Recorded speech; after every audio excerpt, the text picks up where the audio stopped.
Ouais, c'est très bon. Alors voilà, le secret de l'Echaim, il y a une histoire comme ça, chassidique, on dit Reb Mendel, non pas Reb Mendel, mais comment ça s'appelait non, ça va me revenir. Quoi qu'il en soit, il y avait un chassid, Reb Shmuel Moked, c'était un chassid qui aimait bien faire les blagues tout le temps. Mais une fois, il s'est retrouvé dans une calèche en plein hiver en Russie. D'abord, vous savez, les froids, ils sont terribles. Et il était sur la calèche et il s'est vu en train de mourir de froid. Et il y avait un cocher goy, il a vu qu'il était en train de mourir quoi, de froid. Et il a ouvert, derrière, il transportait de la vodka, il a donné un verre de vodka et ça lui a sauvé la vie. Et après, il a fait des doutes sur ce sujet-là. Et il a dit, un verre de vodka, ça peut sauver une vie. Et en fait, il a dit matériellement, mais spirituellement, c'est la même chose. Des fois, quand on boit un verre, on dit Gdola legima chez Mekervet et levavot. Legima, c'est une lampée, oui, je crois que c'est la bonne traduction en français. Une lampée d'alcool comme ça, elle est grande parce qu'elle rapproche les cœurs. Les cœurs, ils ont besoin de se rapprocher avec une lampée d'alcool quelquefois, et ça réchauffe le cœur. Voilà, c'est le secret du L'Echaim. Maintenant, quand on dit L'Echaim deux fois, c'est parce qu'il y a une vie matérielle et une vie spirituelle aussi. Donc on dit au moins deux fois, L'Echaim ou l'Ivracha, que ça soit avec la bénédiction. Voilà. Et la bénédiction, c'est un niveau extrêmement élevé. Il y a une explication du temps de l'Admorazaken qui disait Lev Raka. L'Ivracha, ça veut dire lève un cœur tendre. Voilà. Avec un cœur tendre en fait. Notre problème assez souvent, c'est qu'on a un cœur de pierre. Et quand on a un cœur tendre, voilà, alors on peut faire une vie, une belle vie, quoi. Comme les tzadikim qui pleurent beaucoup, qui sont capables de ressentir la douleur de chacun. Et nous, à force d'information, des fois, on est insensible. On entend tellement de choses que. Enfin, oui, Ratia aussi, Ratia, c'est moi. Oui, Ratia, c'est mon frère. Ah, c'est vrai. L'Echaim Livracha. Alors, on a fait un cours général, on parle de tout, des choses de Kabbalah beaucoup, heureusement j'ai étudié tout ça. Sinon, j'aurais pas su quoi vous dire.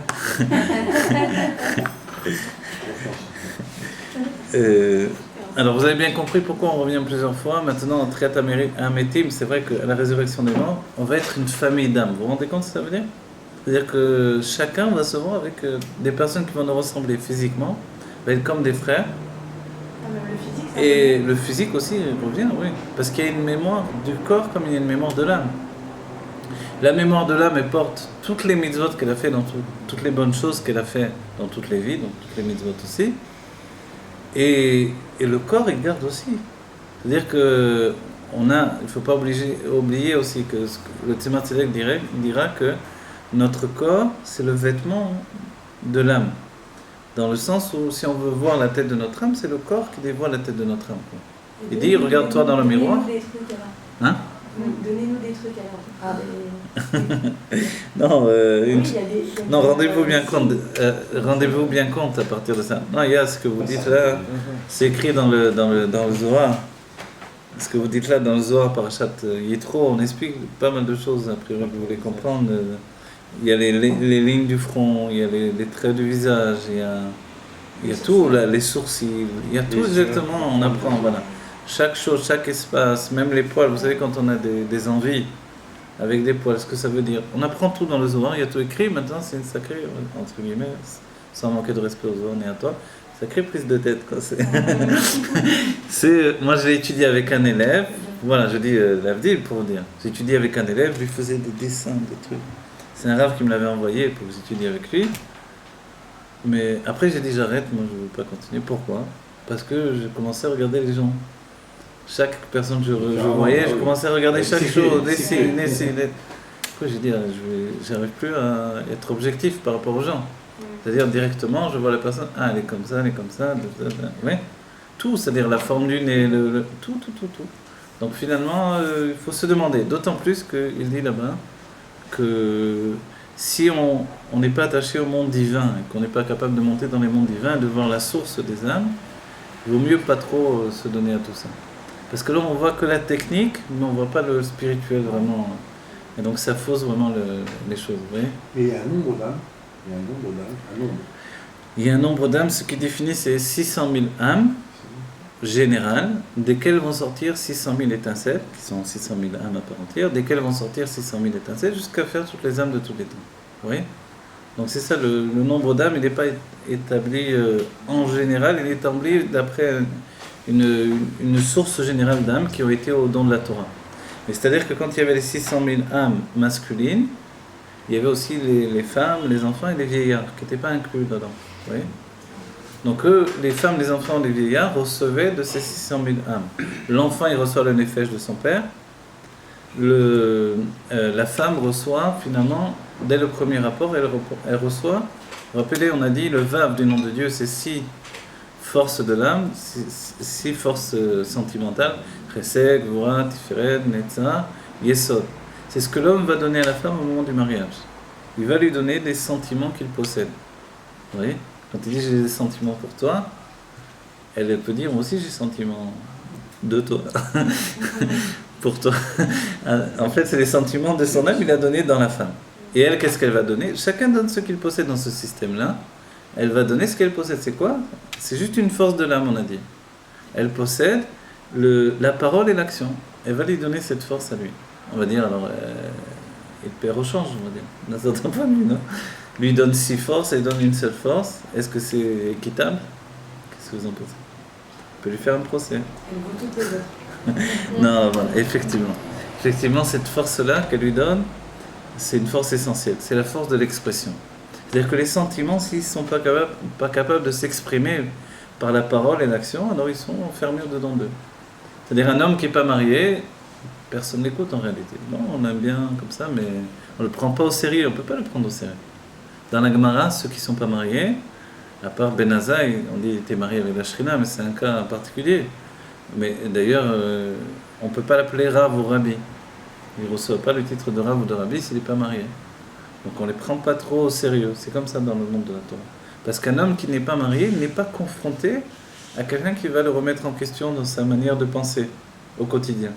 Il n'est pas confronté à l'obligation de se limiter également. Une femme, en fait, c'est différent finalement. Une femme, il est dit, elle n'a megar makloum, elle n'a rien d'elle-même. C'est-à-dire que tout ce qu'elle possède, elle le possède de son mari. On a dit même, donc, c'est 6 forces de l'âme. C'est-à-dire que les sentiments qui sont essentiels à un être, elle les reçoit de son mari. On va dire alors, les sentiments qu'elle avait avant, c'était quoi ? C'était les sentiments qui étaient dans la force de parole et d'action. C'est-à-dire que c'est pour ça qu'une petite fille ou une jeune fille, elle est très gentille, tout ce qu'on veut, mais elle peut prendre des crises de nerfs. Parce que ses sentiments sont à l'état excessif de l'immédiat. L'état immédiat, c'est lié à l'action et à la parole. Un bébé, par exemple, c'est immédiat, vous voyez ? C'est-à-dire qu'il n'y a pas d'espace. Il n'y a pas d'espace entre ses sentiments et l'expression des sentiments. Et en fait, une femme, une jeune fille, plus qu'une femme, elle apprend justement. Parce qu'elle a reçu les sentiments de son mari, donc il y a plus d'espace, il y a 6 mesures de sentiments. Donc avant d'arriver à l'expression, ça passe par un aller-retour dans les sentiments. Il y a des connexions intérieures, etc. Tandis que la jeune fille, avant le mariage, elle est très gentille et tout, mais elle prend des crises de nerfs comme un petit bébé. Le garçon, beaucoup moins, on verra.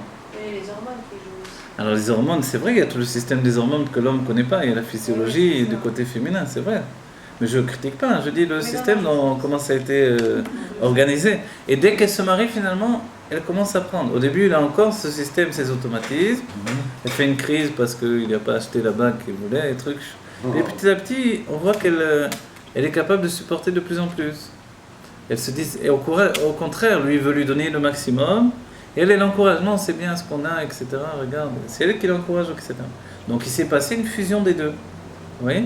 Cette fusion, c'est ça le mariage. Et finalement, l'expression des sentiments chez la femme, c'est devenu quelque chose de naturel. Donc elle porte toutes les valeurs de ses sentiments, mais elle les concrétise plus facilement. Maintenant, on a dit, son niveau le plus élevé à elle, c'est l'intellect. C'est la réflexion. La réflexion, c'est de réfléchir tout le temps sur quelque chose. Chez la femme, c'est bon et c'est mauvais. Le Rabbi Rachab dit qu'à la fin des temps, alors, il faudra s'habituer à pas trop réfléchir également. On va dire, alors pourquoi nous donner une Torah qui nous donne de réfléchir tout le temps ? En fait, c'est à double tranchant la chose. C'est-à-dire qu'il faut être capable de réfléchir pour le bien, mais quand on voit qu'on commence à réfléchir du mauvais côté, il faut savoir dire bon, allez, stop, j'arrête. On ne réfléchit pas. Des fois, on ne comprend rien dans la vie. On ne comprend pas ce qui se passe. Il est dit dans la Torah, on le verra à Yom Kippour, Nora Alila Bnei Adam. Des fois, les choses sont dirigées par Dieu, on ne peut rien faire. Au moins une ou deux fois dans notre vie, on a vu ces choses-là. Pour Yosef Hatzadik, qui est l'exemple, ou Adam Arishon, les choses se sont enchaînées, tac, il s'est retrouvé au dehors du Gan Eden, c'était le monde après la faute. Yosef Hatzadik, il s'est retrouvé vendu par ses frères, etc., dans un puits, ils l'ont pris, ils l'ont sorti, ils l'ont vendu par ses frères, en Égypte, chez Potiphar, dans la prison, tac, il était vice-président. Il était en dessous du roi. Des choses se sont entraînées à une vitesse. Il y a des moments où on n'arrive plus à contrôler notre vie. Oui. Des fois, dans notre vie, ça arrive des choses comme ça. On ne sait pas ce qui se passe, ça nous échappe totalement. C'est-à-dire que là, c'est Dieu qui nous dirige totalement et on a la vision de nos yeux qu'on n'a pas de libre arbitre à ce moment-là. Et les autres moments, on a un libre arbitre. Les autres moments, Dieu nous donne le chesed de ressentir qu'on a un libre arbitre. Parce que ces autres moments, on est une créature indépendante de Dieu. Mais il y a un moment où on fusionne avec Dieu et puis on regarde notre vie plutôt que de la vivre. Et à ce moment-là, on perd le libre arbitre. Est-ce que le comportement d'un homme peut changer entre avant le mariage et après le mariage? Oui. Pareil pour une femme. Oui, bien sûr, bien sûr. Bien sûr, c'est sûr. C'est sûr. Ouais. Bien sûr, il peut changer, il doit changer. Il doit changer d'abord tout simplement parce que vivre seul et vivre à deux, c'est notre vie. Je donne sur un exemple un peu débile, un peu, mais il montre des choses. Regardez, un jeune homme qui déménage, il peut déménager avec un sac, un truc, un ou deux sacs, il déménage. Une fois qu'il s'est marié, il déménage avec 2 camions. Qu'est-ce qui s'est passé? Il est rentré dans le monde de manière extrêmement lourde. Le monde de la matière d'un jeune homme et d'un homme, ça n'a plus rien à voir. Vous savez ce que ça fait pour un homme, ça? C'est... La vie, elle est totalement différente, quoi. Maintenant, ça c'est au niveau matériel, mais ça démontre bien qu'il s'est passé une chose au niveau spirituel. Son état d'esprit a totalement changé également. Ouais, alors... Pour quelqu'un de divorcé? Hein, pardon? Quelqu'un qui a divorcé, qui se marie. Qui se remarie, alors oui, il y a des tas d'explications sur ça. La première femme, la seconde femme, le zivug amiti, le zivug sheno amiti. Évidemment, c'est des sujets qui intéressent. C'est intéressant, tu vois. Oui, c'est vrai. J'avais écrit un livre à une époque sur ces sujets-là, en vérité. Ouais. Et il y a 2 notions que vous connaissez sûrement. Il y a le zivug amiti et le zivug sheno amiti. Un zivug amiti, c'est la même âme qui est séparée en 2. Un zivug sheno amiti, c'est 2 âmes qui viennent d'une même source d'âme. Pour vous dire la vérité, comme on n'en sait rien, on doit toujours vivre comme si notre zivug, c'est notre zivug amiti. Et c'est comme ça qu'il faut le vivre. D'accord? Mais si que Dieu préserve, il y a eu un divorce, alors il faut penser que maintenant on va vers son zivug amiti. C'est comme ça qu'on doit penser pour se reconstruire. Et c'est vrai que souvent, le deuxième, d'après le Rashi, en tout cas, la deuxième femme, c'est le zivug amiti, la première, non, a priori. Ouais. Le vrai zivug. Ouais. Et la troisième, la quatrième. Ouais, ça fait, je sais. Il y en a. Je ne sais pas. Je ne sais pas. Alors, à partir de là, on parle de 2. Après, je ne sais pas plus que 2. C'est l'inflation, elle n'est pas.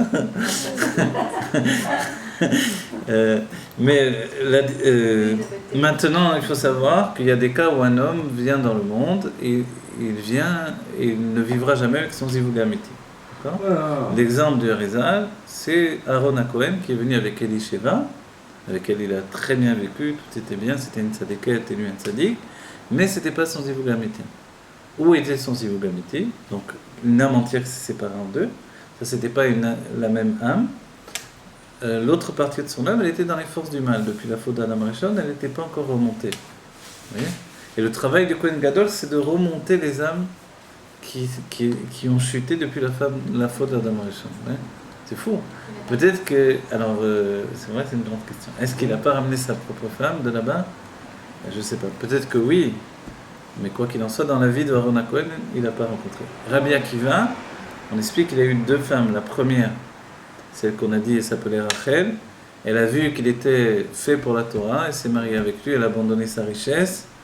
Elle lui a dit, tu dois aller étudier la Torah. 40 ans, elle est partie étudier la Torah. Évidemment, c'était pas n'importe qui, c'était Rabbi Akiva, même avant qu'il devienne Rabbi Akiva. Il avait une intelligence phénoménal. Et il est devenu Rabbi Akiva grâce à cette femme, vous voyez. Mais ce n'était pas son zivug améti puisque c'était une âme d'homme. Son zivug améti, il l'a retrouvé plus tard quand il avait pratiquement 120 ans, à l'approche de ses 120 ans, 100 et quelques années en tout cas. C'était la femme une femme, la femme de Turnus Rufus,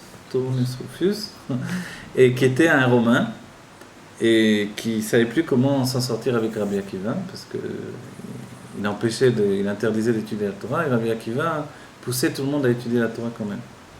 Et il persécutait les gens, il les tuait, rien ne faisait et il continuait. Et sa femme, elle a dit, je vais aller m'en occuper, il y a toute l'histoire, comment ça s'est passé, etc. Et elle a cité Aristote, qui Aristote était voilà, un grand philosophe et un grand cerveau, c'est vrai. Le Rambam a dit, le Rambam a dit s'il avait été à l'époque des Tanaïm, il aurait été dans la Gatoucha, il aurait été un Tana, il avait un esprit de Tana, il avait une intelligence phénoménale. Certains disent qu'il était juif, d'autres disent qu'il s'est même converti, Aristote, ouais. Pardon, de la Torah on dit Aristote, ouais. Sinon c'est Aristote en français.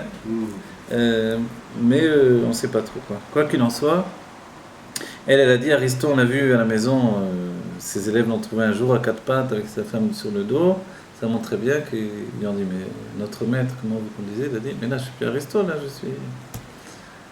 suis un homme normal comme les autres. Elle s'est dit je vais aller, ton Rabbi Akiva, je vais le faire chuter, tu vas voir. C'est un homme comme les autres, c'est tout. Il a une grande sagesse et alors. Mais quand elle est arrivée, elle a trouvé dans sa tente Rabbi Akiva, dans la tente parce que c'était une période de guerre, c'est les périodes de Bar Korba, etc. Et elle a trouvé, et quand il a vu, l'histoire a dit qu'il a fait beaucoup de choses, il a fait plusieurs choses. Il a craché par terre, et il a ri, et puis il a pleuré. Et il a craché parce qu'il a dit qu'elle était extrêmement belle. On dit que c'était l'une des plus belles femmes qui soit venue dans le monde. Et il a craché par terre parce qu'il a dit cette beauté, elle vient d'une source impure. Il a craché par terre. Et il a ri parce qu'il a vu qu'elle allait être sa femme. Et il savait que c'est son zivug. Et il a hein? Elle n'était pas juive. Comment on peut savoir mais nous, comment on peut savoir? Nous, on ne peut pas savoir, c'est pour ça qu'on doit vivre intensément en pensant que la femme avec qui on vit, après on dira. Elle a changé après? Bien sûr qu'elle a changé, elle a fait tchouva elle aussi en même temps, elle a fait tchouva. Dès ce moment-là, tout ce qu'elle avait échafaudé pour le faire chuter, c'était fini. Et il a pleuré. Mais elle était déjà mariée? Elle était mariée, ouais. Non, mais c'est pas compté comme un mariage. Un mariage avec un non-juif, c'est pas compté comme un mariage. Surtout c'est ce qu'on a. Elle n'était pas juive, elle était mariée. C'est vrai, imagine aujourd'hui. C'est par ça de Kitetsé, non? Kitetsé la Milchama, il voit une femme d'un goy, une femme mariée, et il apprend, il s'unit avec elle, etc. La Torah lui permet, il la ramène chez lui, etc. C'est incroyable la liberté qu'il y a dans la Torah quand même. C'est vrai quand on réfléchit. Ouais, c'est vrai, parce que le mariage des non-juifs n'est pas considéré comme un mariage d'après la Torah. Donc, c'est pour ça qu'une femme juive. On a se marier avec une femme à l'époque, on a reçu Elle se convertissait, mais voilà. Elle s'est convertie après, bien sûr, elle ne serait pas mariée avec elle. Le Bar Torah qui nous a fait une chose Shabbat. Ah oui. Ouais. C'est seulement en temps de guerre qu'il peut s'unir avec une non-juive, un militaire. Mais autrement, après, il faut tout de suite. Une seule fois, il peut s'unir. Il ne peut pas s'unir de. Après, il faut qu'il l'amène dans sa maison et il décide s'il se marie avec elle ou non. Et pour ça, il doit abandonner ses idoles et devenir juif. Voilà. Il y a une chose que je pense, c'est par rapport à tout l'égoïsme. Hachem les a mis au monde, et j'ai l'impression que nous, on est. Bon, je sais pas, j'ai l'impression que moi je suis convaincu qu'on est vraiment le peuple élu, qu'on est au-dessus de la masse. C'est vrai ou c'est pas vrai? C'est vrai. C'est vrai. Et je trouve ça très, pas pédant, mais très... orgueilleux. Ouais, un peu... Non, mais ils nous l'ont fait payer, non? Ils nous l'ont fait payer suffisamment. Oui, je peux l'en dire pour payer. Voilà, donc... Et c'est comme ça que moi, c'est par rapport à tout ce que je vois dans le monde aujourd'hui que je me rends compte qu'on est vraiment peuple élu. Voilà, exactement. Bah oui, parce que c'est... Ils n'acceptent pas qu'on soit heureux, ils n'acceptent pas que... Un tout petit pays comme ça, effectivement. on fait rien à tout le monde, et tout le monde est autour de nous. Il y a un problème, quoi. Il y a tout le monde entier. Le monde entier, il y a un problème, tu te dis, attends, c'est possible. On n'est pas particulièrement un pays super riche, c'est pas un pays grand, c'est le juif, c'est tout. Voilà, exactement. Faut dire, hein. Moi, plus je vois ça, ça me rapproche de la Torah. Je te jure que c'est vrai. Voilà, c'est tout. Vous savez pourquoi il a pleuré? Parce qu'il a vu que... Ben, il a vu qu'elle allait mourir elle aussi, et voilà.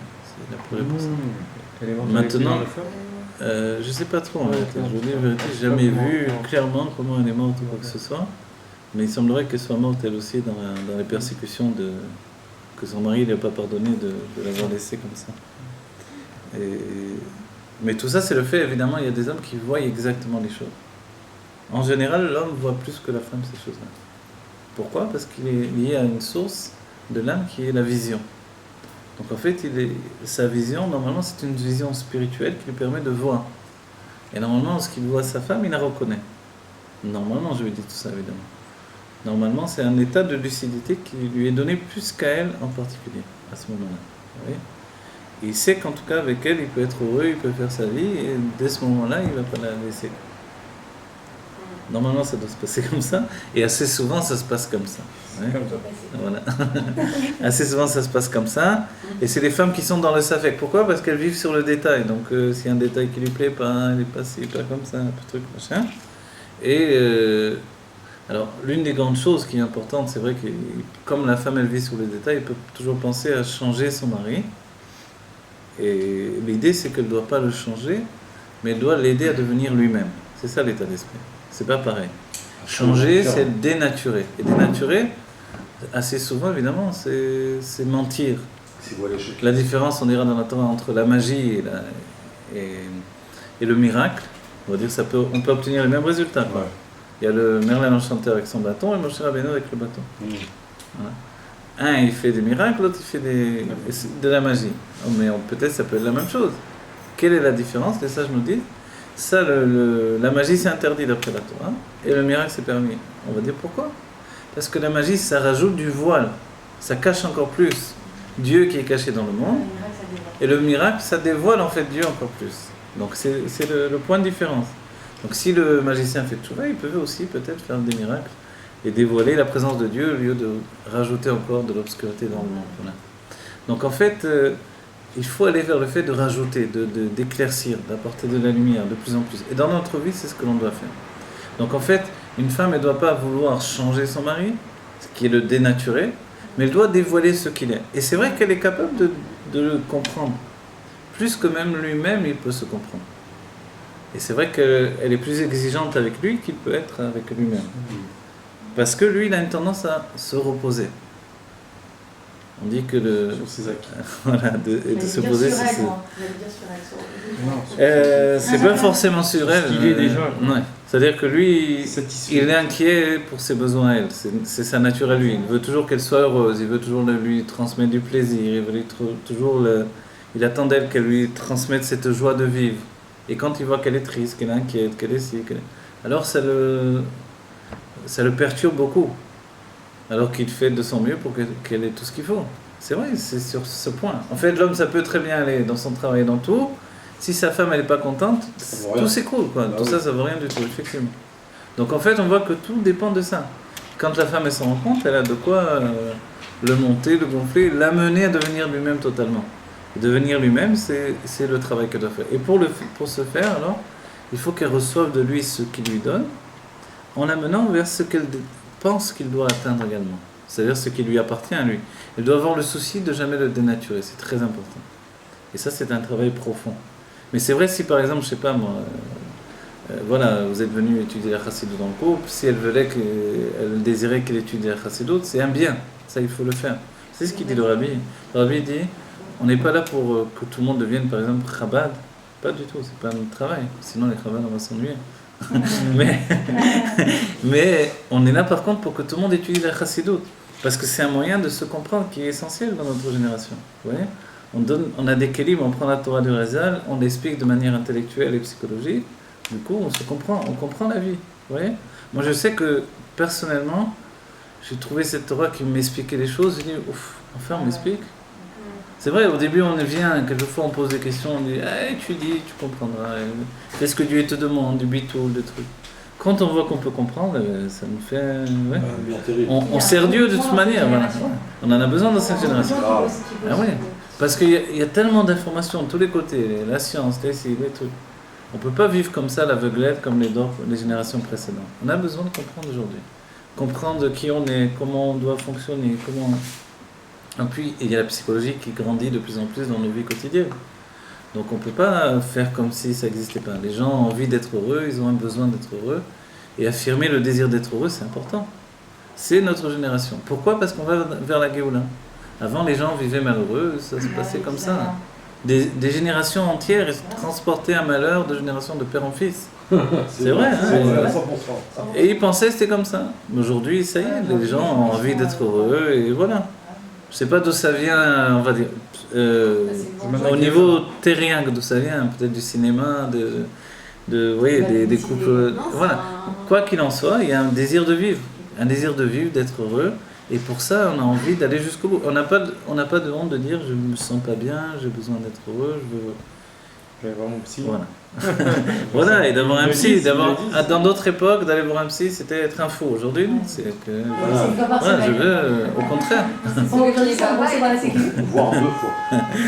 Bon, voilà. Je vais peut-être pas arrêter là si vous voulez, je sais pas, vous me dites, mais c'est déjà une première pénétration du sujet, si vous voulez. Moi, je peux continuer longtemps. Mais. Hein, dans la régie, moi, je fais signe d'arrêter, vous me dites. Moi, je me rappelle de votre premier cours sur le kidouche. Ah oui, c'était d'accord. une révélation. Ah ouais. Hier, j'ai transmis Ah, il fait ça. un petit peu que j'ai obtenu. Depuis, j'ai plein de vin sur mes pantalons. Mais c'est pas grave. Ah bon, le rabbi, il avait vraiment la bénédiction.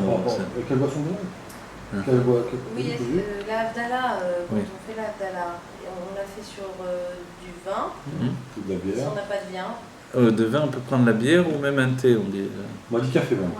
Ah, un café ou un thé. Café, ouais. Alors, une dernière petite Et question, de la parce raclette, je peux qu'on prendre la rigole de ça. Ah oui. Ouais, de toute façon, même le kidouche en général, on peut faire sous la vodka, du whisky, tout autant on n'a pas de vin. Si on a du vin, on met le vin en premier. Ouais, on fait chacun dans ce cas-là, évidemment. Si on a du vin, c'est toujours le vin qui est en premier lieu, parce qu'il est monté sur le misbéa, c'est pour Donc ça. hier soir, j'aurais dû faire chacun, j'ai fait votre fait. Ah oui. Sur la rac. Non, il faut faire chacun. On aurait dû faire la blague avec nous. Non, chacun On habite faire à ce soir. côté. Oui, c'est mieux de le faire dans sa Ouais. maison, c'est mieux. Ouais. C'est toujours mieux parce que c'est l'avdala de la maison, du couple, en fait. C'est ça. Ouais. Vous vouliez poser une autre question? Moi, j'ai une question, mais vraiment D'accord. mais c'est pas grave.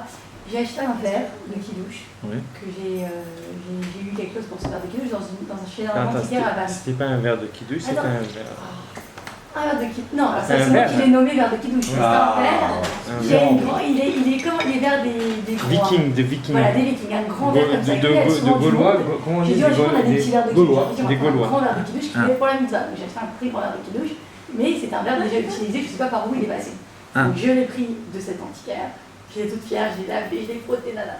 J'ai dit à Nomi, et Shabbat, je disposé, ça fait plusieurs Shabbat que je tente l'opération.